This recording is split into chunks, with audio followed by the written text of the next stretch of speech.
This tiny little thing that fits neatly into my back pocket and is barely larger than a phone is the Ricoh GR3. And this may be the best street photography camera and on-the-go camera that money can buy.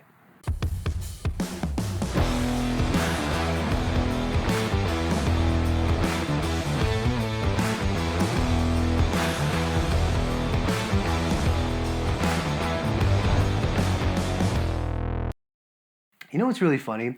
When I was growing up, I remember I had a little point and shoot. It was like a Sony something. I remember it very specifically because there was like a plate in the front of the camera that you would slide up to cover the lens and you would slide down to like expose the lens.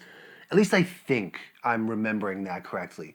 But I remember using the point and shoot and thinking, man, I can't wait until I'm at the point where I can upgrade to a DSLR. And then I shot a DSLR for a while and I was like, man, I can't wait till I can upgrade to a mirrorless and get all the video stuff.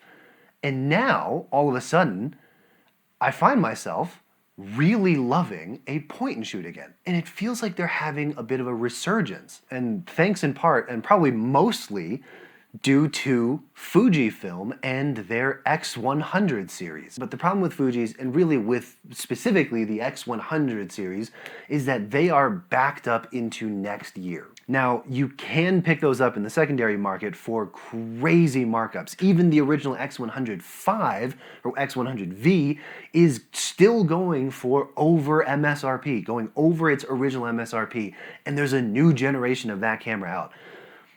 Personally, it never makes sense to pay a markup for a camera just because you can get it sooner. If you wait a year or two, it's going to get better. And I think because of how crazy the Fujifilm market has gotten, there has been a huge surge in demand for cameras like this, for this specifically, the Ricoh GR3 and GR3X. And while these are still going for basically their MSRP price, I think this one is actually worth paying for. So let's talk specifications real quick. It boasts 24 megapixels from an APS-C sized CMOS sensor. Yes, it is fully fledged APS-C. It's not like Micro Four Thirds or somewhere in between. It is an actual APS-C sensor. Now, the lens is an integrated 18.3 millimeter lens, which is a 28 millimeter full frame equivalent that's capable of f-stops from 2.8 to f16. Now, what I think is actually more impressive than the fact that they managed to stick a full APS-C camera into this tiny, tiny little body and integrated a pretty cool focal length with a pretty fast aperture is the fact that they managed to also add 4 stops of axis shift image stabilization into the body. It's not optical, it's not digital, it is sensor shift image stabilization up to 4 stops. It has an ISO range of 100 to 102,400, but I will mention this now, we'll talk a little bit more in depth later. The low light and high ISO performance is it's definitely an area where it leaves something to be desired. In stills, it's capable of up to 4 frames per second of continuous raw shooting. I'm not entirely certain what the buffer size is for this camera, but quite frankly, this is not a camera you're really gonna find yourself shooting super fast speed stuff. You're not gonna be shooting sports or anything like that, especially considering the pretty wide angle lens that's attached to it. Now, it can technically shoot video, but a rather disappointing limit of 1080p 60 frames per second. And to wrap up the specifications talk, I think one of the coolest things about this camera is the fact that it has 2 gigabytes of internal memory. All right, before we go any further, for anyone that is even thinking about buying one of these cameras, I do have to make mention of one thing that is very important, and honestly more important than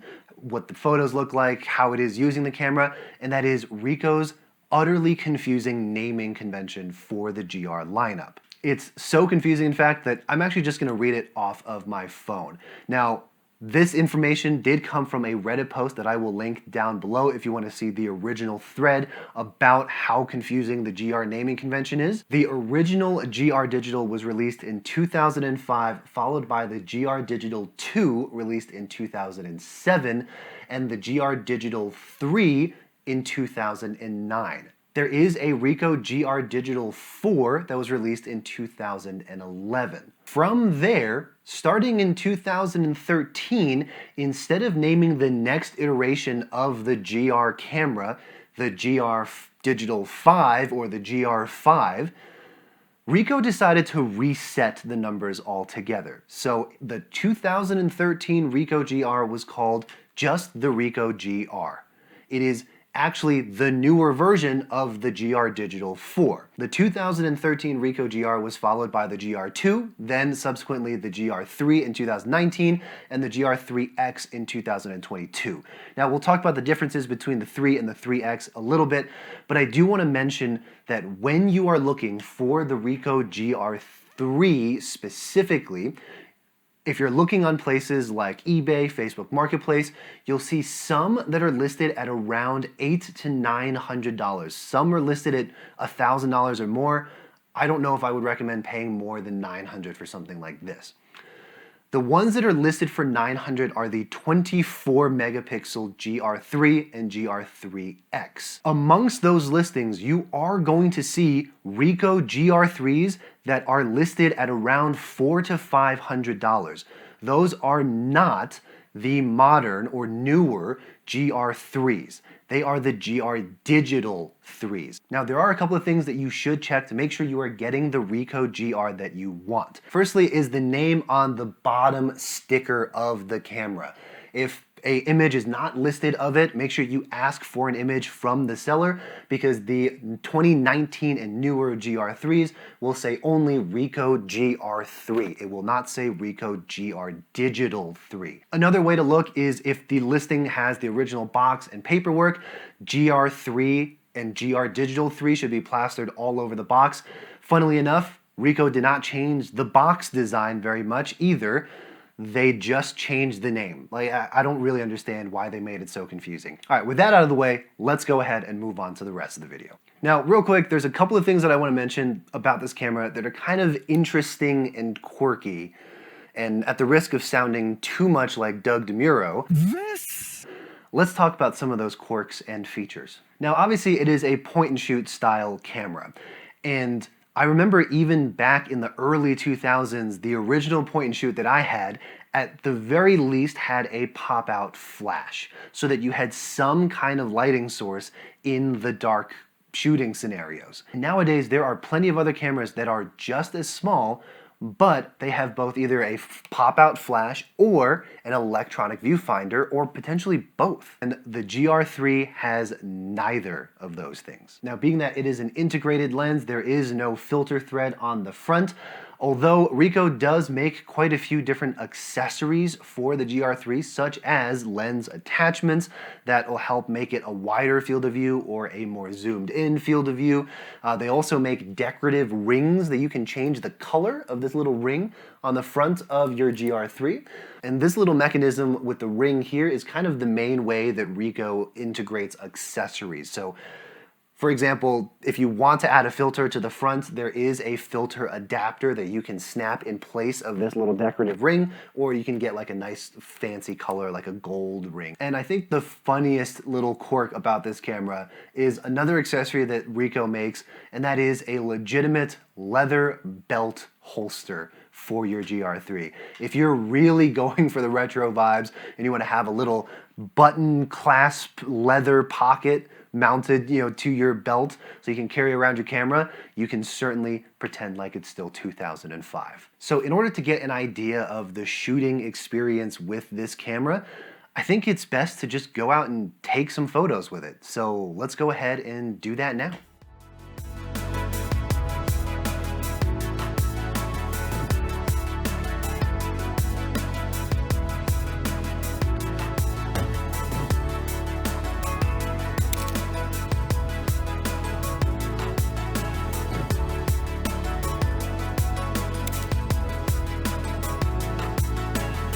Let's see, I like what the clouds are doing right over this building, so let's see if we can get something here.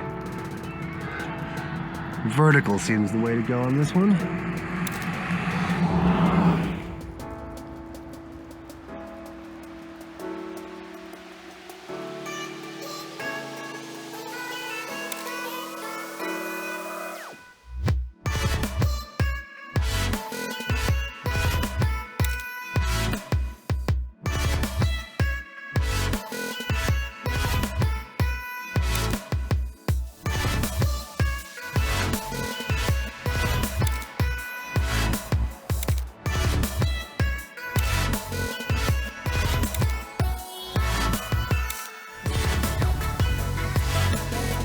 All right, now that we're back in studio, I have a couple of thoughts taking this camera around Denver and just using it for a couple of weeks now.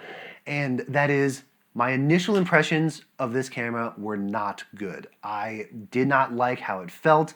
The only thing I really liked about it on the first day I got it was how small and easy it was to fit in my pocket. But the more that I started to shoot with this, the more I found myself reaching for this specific camera over a lot of other ones. For street photographers, this is an incredibly discreet camera. You can go from your pocket to shooting a photo and back in your pocket this fast. Because of how small and light it is, even though it doesn't have the biggest, handhold or grip, I still find it very comfortable. I can very easily hold it with two fingers like this. The buttons are large enough that it's easy to use your finger and find the buttons instead of having to actually look for the buttons themselves. There's gonna be a learning curve for sure, but once you get over that learning curve, this thing is incredibly fun to use. Now, let's talk about the lens real quick, specifically the focal length. 28 millimeters is quite wide. In most applications, it's going to be really, really wide angle. It's not so wide that you get distortion, and I think the camera does a good job of handling, not having too much distortion or anything like that. But if you take a look at this comparison of the focal length from what is the standard focal length on my iPhone compared to the 28 millimeter equivalent on the GR3, you can really see the difference in how big the picture and the scene is. Which means with this camera, you're gonna have to get really up close and personal with your subjects if you want to get a nice isolated image, especially of a person. Even just walking around Denver, I found the 28 to be a little too wide at times, and it doesn't have the amount of resolution that you would need to comfortably crop in heavily on your photos. If you're someone that likes to take photos of people, of animals and individual subjects, I think you'd be better off with the GR3X that has a bit more zoomed in of a lens. If I remember correctly, it's like a 50... Spoiler alert, I did not remember correctly. It is a 40 millimeter full frame equivalent on the GR3X. Now, the other cool thing is the minimum focus distance is actually quite low, so I was able to get as close as I needed to kind of isolate the subjects, get nice creamy bokeh in the background. Having the ability to go all the way out to f2.8 does help with rendering bokeh, but when it comes to creamy backgrounds, make sure you temper your expectations. It's not a 70 to 200 mounted on this. You're not gonna get the kind of crazy compression you get with telephoto lenses. If that's what you are looking for, you'd be better off with the GR3X. Now, the last thing I'll mention about the overall shooting experience is about the LCD screen mounted to the back. First of all, it is not a particularly high-res screen. It's not a particularly bright screen. And if you combine the fact that it's not incredibly bright and that it also has a glossy finish, it is at times incredibly difficult to see in bright daylight. To be honest, I set it to program auto for most of my shooting with this camera, and I loved it more than shooting in manual. And I think that is because of two primary things. One, the reason you get a camera like this is not because it is the most versatile tool in your kit. You get it because it's a bit restrictive. It forces you to think specifically about the photo that you're going to take. And the other reason why you would buy a camera like this is because of the film simulations and the color profiles. Now, when it comes to film simulations, Fuji is still the gold standard. They have the best and most pleasing, and quite frankly, I found a lot of the film simulations on the GR3 to be quite extreme and a little bit much for my taste. But there are a few film simulations on here that I think do a really great job right out of the box. Those are all of the black and white profiles. So there is a high contrast, a regular black and white, and a low contrast black and white. And I think both of those do an excellent job of creating good looking images without having to make any adjustments. Now, if you have the updated firmware for the GR3 and GR3X, you do have access to a negative film simulation as well as a positive film simulation, and there are tons of recipes out there that use both of those color profiles to create and emulate popular film looks. You can certainly play around and mess with the settings in there or go online and find your favorite simulations. I'm going to link to a few of my favorite down below. Now on that point, this camera is not one that you buy because it's the most versatile thing in your toolkit. You buy it because it's rather restrictive. But if you think about this camera and use it with that in mind, in that it is restrictive on purpose, you find yourself very quickly not missing those creature comforts and those kind of versatile tools that you get with interchangeable lens cameras and other types of cameras. This thing, simply put, is just fun to shoot with. Now, obviously, we do have to talk about things like autofocus performance, and I will say it does do a pretty good job of focusing. For my intents and purposes, I found the autofocus to be perfectly fine. It's not going to blow your socks off, but it's going to be enough to get the photos that you want. Now, as far as low light performance, it does introduce quite a bit of noise once you go over about 8,000 ISO. Even at 6,000 ISO, it's a little bit rough, but it's still pretty usable. Once you go beyond 10,000 and above, it's actually quite distracting, but if you're really needing to push the ISO in a pinch, there are plenty of good and powerful AI tools out there, even like Lightroom, that can remove noise for you and make a pretty usable image out of that. So it is there if you need it, but to be honest, I would try not to push this beyond 8,000 ISO if you can. Now let's talk about battery life real quick, because on a small camera like this, that is always going to be a talking point, and it is not great. I would say you would get a couple hours of continuous shooting max out of this. I would honestly say probably less than 2 hours if you never turned it off. Now, if you're someone like me that constantly does the on-off switch for their cameras, especially in photo modes, it does last quite a long time. When I first bought it, I charged it to 100% and I was able to shoot for about 3 days before needing to charge it again by simply just turning it on and off again. If you're shooting a lot, you're gonna find yourself needing to charge it probably once a day, but if you're gonna buy this, it's probably best to get at least another battery or two. So finally, to conclude, is this camera worth it? And for me, it's a very complicated answer. I always feel like it's a bit of a cop-out to say it's a yes and a no, but I think for this camera, it is really the most appropriate answer. Keep in mind, it is a camera that is 6 years old, and chances are if you're gonna buy it, you're probably buying a used version. The brand new ones are almost impossible to find anymore. With that in mind, it is still nearly $1,000. I got mine for about $850, which I thought was a pretty good deal. Most of them are selling for around $900 or above. And for that price point, there's probably something better. There is something that's more versatile. If you are looking for a first camera, something to get you into professional photography or professional videography, this camera is not going to be for you.